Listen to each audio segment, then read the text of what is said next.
Hey guys, what's going on? And the Faninators is back, baby.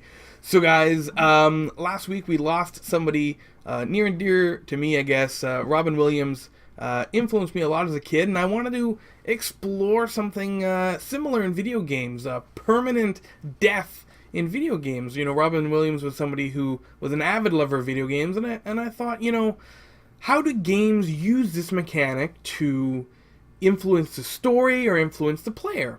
And I thought about this a lot, and what I came up with was two things. Permanent death in video games seems to be used in one of two ways: to either be used as character development, or to be used as kind of almost like a plot device, or to break the fourth wall in some way.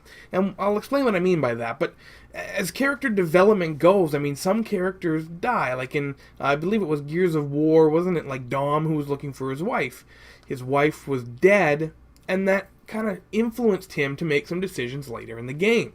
And that's something that death sometimes is used for in games, because sometimes it's not a playable character who is dead. Sometimes it is a non-playable character, or as I call them, a developed character, because it's not someone you play, but it's someone that they developed for you to get interested in, right?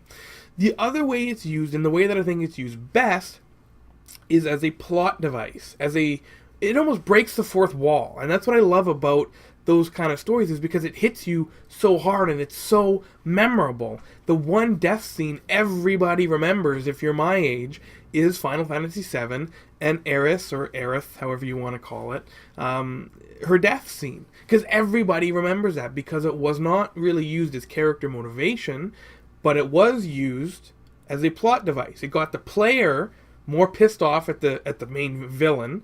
It got the in-game characters, more motivated to move on, and it got, kind of everybody involved on the one side of the TV screen and the other. It impacted them very hard.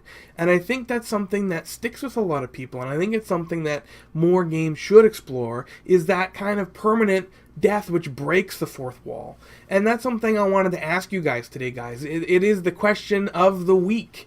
What are death scenes that you remember the most? Was there a death in a video game that you still, years later, remember vividly and still kind of feel those feelings for? And the other question is, guys, what would you prefer? Do you prefer the death in video games which provokes people to, make different decisions, where it's used as character development? Or would you prefer the death in video games where it is kind of a plot device, where it may break the fourth wall and really get you feeling the exact same things as the characters? So death in video games, again, for me, it's Final Fantasy VII. Has to be. That death scene still sticks with me, and I played that game probably not 20 years ago, but, like 15, 12 years ago. It still sticks with me to this day.